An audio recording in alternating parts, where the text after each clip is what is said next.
আসসালামু আলাইকুম ওয়া রাহমাতুল্লাহি ওয়া বারাকাতুহু। কেমন আছেন আপনারা সবাই? আশা করি এখন যেমন আছেন এর থেকে ভালো আজ অবধি কখনো আপনারা অন্তত থাকতে পারেন না, এটা আমি বুঝি। কারণ আপনারা সরকারি চাকরিতে আপনাদের চূড়ান্ত নিয়োগটা চলে এসেছে। এখন চূড়ান্ত সুপারিশ আপনারা পেয়ে গেছেন। আর কিছু এক্সট্রা কাজ করলেই আপনারা চাকরিতে জয়েন করতে পারবেন। আপনারা কারা? তাই না? ১৫,৬৯৮ জন হচ্ছেন আপনারা সেই যারা অনেক ঘাত প্রতিঘাত পেরিয়ে এত দুর্নীতির মাঝখানেও আপনারা এই চাকরিতে জয়েন করতে পেরেছেন। যারা আজকে ভিডিওটা মূলত আমার তাদের জন্য, যারা মেধার মাধ্যমে এই চাকরিতে এসেছেন, যারা দুর্নীতি করে এই চাকরিতে এসেছেন তাদের জন্য আমি ভিডিও করি না। আমার এই ভিডিও যদি তারা তাদের চোখের সামনে পড়ে থাকে আপনারা প্লিজ আমাকে স্কিপ করে চলে যাবেন। তো যারা মেধার মাধ্যমে এই চাকরিতে এসেছেন আপনাদেরকে আমি লাল সালাম জানাই, কারণ আপনারা অনেক কষ্ট করে এই পর্যন্ত এসেছেন।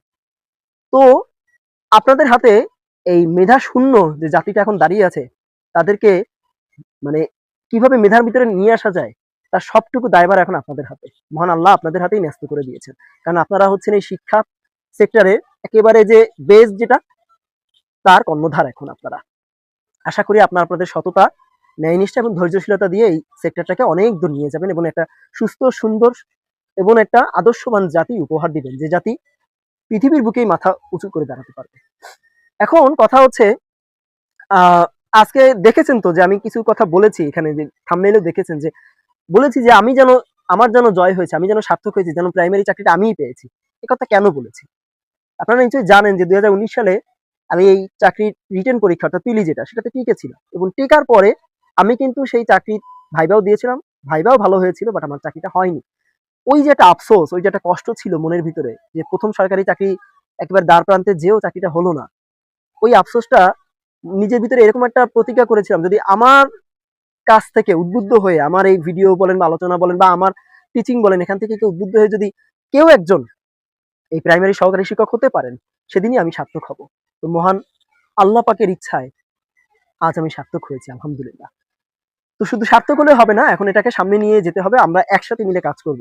আমরা কিভাবে কাজগুলো করব দেখুন, আপনাদের এখন প্রথম কাজ হচ্ছে ওয়েবসাইটে খোঁজ খবর রাখা এবং কিভাবে কখন আপনারা পুলিশ ভেরিফিকেশন ফর্ম জমা দিবেন, প্লাস আপনাদের মেডিকেল টেস্ট কিভাবে করাবেন, এইগুলো নিয়ে ভালোভাবে আপনাদেরকে আপনাদের সবসময় সজাগ থাকতে হবে, কারণ নির্বাচনের পরপরই কিন্তু এগুলো শুরু হয়ে যাবে। তবে ওয়েবসাইটে কিন্তু কবে কি করতে হবে তার মানে সিস্টেম হয়তো বলে দিবে, খুব দ্রুতই বলে দিবে, এটা আপনারা খোঁজ খবর রাখবেন। এখন আসি হচ্ছে আপনাদের কিভাবে আপনারা এই মেডিকেল টেস্ট করাবেন, কোথায় কি করাবেন এবং পুলিশ ভেরিফিকেশন ফর্মে কি কি কাজ করবেন। দেখুন, আপনাদের বিভিন্ন জেলা যে সিভিল সার্জন অফিস যেটা আছে, এই সিভিল সার্জন অফিসে আপনারা প্রথমে যাবেন, দলগতভাবে গেলে সবচেয়ে ভালো হয়, এবং দলগতভাবে যাওয়ার পরে সেখানে তাদেরকে বলবেন যে আমরা মেডিকেল টেস্ট করাতে চাচ্ছি, আমাদের কি কি টেস্ট করাতে হবে। তো তারা আপনাদেরকে প্রায় ৬-৭টা টেস্ট দিবে, এর কমও হতে পারে, বেশিও হতে পারে। তো তার মধ্যে যেমন কিছু টেস্ট হচ্ছে, যেমন dope test, VDRL test, HBS AG, X-ray test অর্থাৎ চেস্টের এক্স-রে টেস্ট, বুকের ইউরিন টেস্ট এবং হচ্ছে ইসিজি টেস্ট।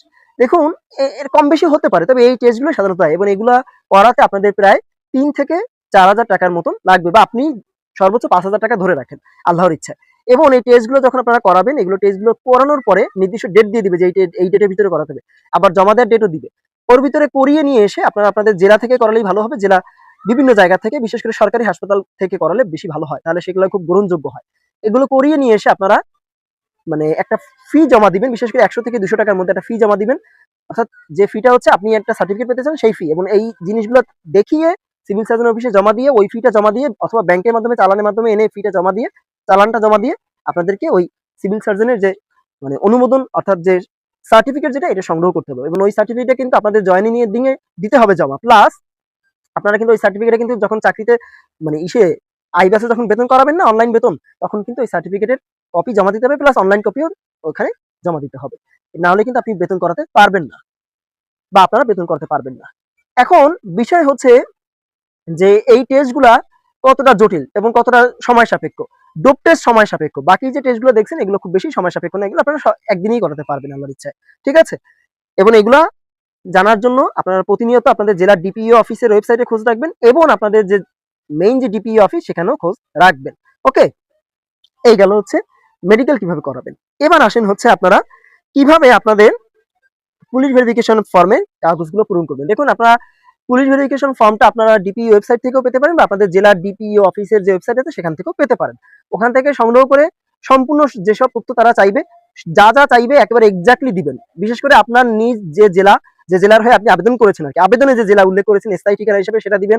আপনার বর্তমান ঠিকানা যেটা আপনি উল্লেখ করেছেন সেটা দিবেন। আপনি এখন কোথায় আছেন, কি করতেছেন, এগুলো ঠিকানা দিবেন না, বা আপনাকে কোথায় গেলে খুঁজে পাওয়া যাবে সেটাও না। বুঝতে পেরেছেন? যেটা আপনি আবেদনে করেছেন সেই ঠিকানাগুলো দিবেন। এবং দেওয়ার পরে ওই ঠিকানায় আপনার মোবাইল নাম্বার দিবেন, সচল মোবাইল নাম্বার, বিশেষ করে যে মোবাইল নাম্বারটা আপনার এনআইডি দিয়ে খোলা, এই মোবাইল নাম্বারটা দিবেন যেন আপনাকে খুঁজে পাওয়া যায়। অথবা আপনার বাসার নাম্বারটাও দিবেন, দুইটা নাম্বার দিবেন আর কি, ওখানে লেখা থাকবে। প্লাস আপনি একটা রিকমেন্ডেশন চাইবে, যে সুপারিশ, অর্থাৎ আপনাকে যদি আপনার সম্পর্কে যদি জিজ্ঞাসা করা হয় কোনো বড় সরকারি অফিসার আছেন কিনা, তার কাছে আপনার সম্পর্কে জিজ্ঞাসা করলে সে কি রিভিউ দিবে, এরকম একজন অফিসারের নাম দিবেন যাতে করে তিনি পজিটিভ রিভিউ দেন। এক বা দুইজনকে লাগবে আর কি, অনেক সময় লাগে, অনেক সময় লাগে না, ফর্মটা একটু দেখলে বুঝতে পারবেন। আর আপনার নিকট কোনো আত্মীয়, ভাই বোন, চাচা চাচি বা কেউ যদি সরকারি চাকরিতে থেকে থাকে তার পূর্ণ বিবরণ দিবেন, তিনি কি করেন, কোথায় কি, তার ঠিকানা সহ সম্পূর্ণ বিবরণ দিবেন যাতে করে তার কাছে তারা গেলে আপনার সম্পর্কে কিছু জানতে পারে। আপনার যদি কোনো ফৌজদারি মামলা থেকে থাকে সেটা অবশ্যই উল্লেখ করবেন। আপনি যদি উল্লেখ না করেন তাহলে কিন্তু তারা কিন্তু এনআইডি দিয়ে সার্চ দিলে আপনার নামে যদি কোনো মামলা থেকে থাকে, তারা কিন্তু তখন বুঝবে যে আপনি মিথ্যা কথা বলেছেন, তখন কিন্তু আপনার আর চাকরি হবে না। অর্থাৎ পুলিশ ক্লিয়ারেন্সে কিন্তু আপনি নেগেটিভ পাবেন মার্ক। বুঝতে পেরেছেন? অর্থাৎ আপনার চাকরি হবে না। এগুলোতে খুব সাবধান। এইগুলো সবকিছু হওয়ার পরেই, অর্থাৎ এই পুলিশ ক্লিয়ারেন্স বা আপনার মেডিকেল টেস্ট হওয়ার পরেই কিন্তু তবেই কিন্তু আপনাদের গেজেট হবে। এবং ওই চূড়ান্ত গেজেটে কে কোন মানে প্রতিষ্ঠানে চাকরি পাচ্ছেন সেটা সহ, পদায়ন সহ গেজেট হবে। অর্থাৎ আপনার কোথায় আপনি চাকরি পাবেন, আপনার নাম সহ, ঠিকানা সহ সবকিছু যখন আসবে তখনই আপনি জয়েন করতে পারবেন। বুঝতে পেরেছেন? তাই এগুলো কিন্তু খুবই জরুরি, এবং সাধারণত এগুলো করতে 2 থেকে 3 মাস সময় লাগে এই পুলিশ ভেরিফিকেশন রিপোর্ট আসতে এবং আপনাদের এই চূড়ান্ত যে গেজেট সেই গেজেটটা প্রকাশ হতে। তো আমি আপনাদের জন্য সবকিছুই বোঝানোর চেষ্টা করলাম। আপনারা আশা করি বুঝতে পেরেছেন এই ছোট্ট আলোচনা থেকে, আপনাদের উপকারী হবে। সরকারি চাকরিতে আপনাদেরকে সালাম জানাচ্ছি, স্বাগতম জানাচ্ছি। আপনারা আসলেন সরকারি চাকরিতে, সবাই আসুন, এই 15,698 জনই আসুন, কারোর জন্য কোনো সমস্যা নাই, সেটাই আমি চাই, এই দোয়াই রাখি। আর যারা মেধার মাধ্যমে এসেছেন, আগেই বলেছি এই ভিডিওটা যারা মেধার মাধ্যমে এসেছেন তাদের জন্য, আপনাদেরকে আমি আরো একবার সালাম জানাচ্ছি, কারণ আপনারা এত ভালোভাবে, এত দুর্নীতির মাঝখানে যে আসতে পেরেছেন, আপনারা সত্যিই অনেক ভাগ্যবান। প্লাস আসলে আপনারা অনেক মেধাবী। তো ভালো থাকবেন। আজকে আলোচনা এই পর্যন্তই। আশা করি এই আলোচনা থেকে আপনাদের কিছুটা হলেও উপকার হবে। আজকে এখানেই থামছি। ইনশাল্লাহ আরো যদি কোনো প্রয়োজন থাকে আমি আসবো ইনশাল্লাহ। আপনাদের যদি কোনো কোয়েরি থেকে থাকে আমাকে বলবেন, আমি ইনশাল্লাহ তার উত্তর দেওয়ার চেষ্টা করব। আমার ভালোবাসা নিবেন, আমার শ্রদ্ধা নিবেন, আমার সম্মান নিবেন, আমার যা যা আছে সবই আজ থেকে আপনাদের, কারণ আমি আজকে সার্থক হতে পেরেছি আপনাদের কারণে। এটা খুশির হাসি, কাঁদতে ইচ্ছা করতেছে, ওটা মনে মনে না হয় আল্লাহর সাথে কথা বলে দিব। আমাকে খুশি করতে পেরেছেন, আমি চিরকৃতজ্ঞ হয়ে থাকলাম। আমার না পাওয়া জিনিস, না পাওয়া অর্জন আপনারা আমাকে পাইয়ে দিয়েছেন, আমি আপনাদের কাছে কৃতজ্ঞ, চিরকৃতজ্ঞ। আজকে থামছি তাহলে। ভালো থাকবেন। আল্লাহ হাফেজ। আসসালামু আলাইকুম ওয়া রাহমাতুল্লাহি ওয়া বারাকাতুহু।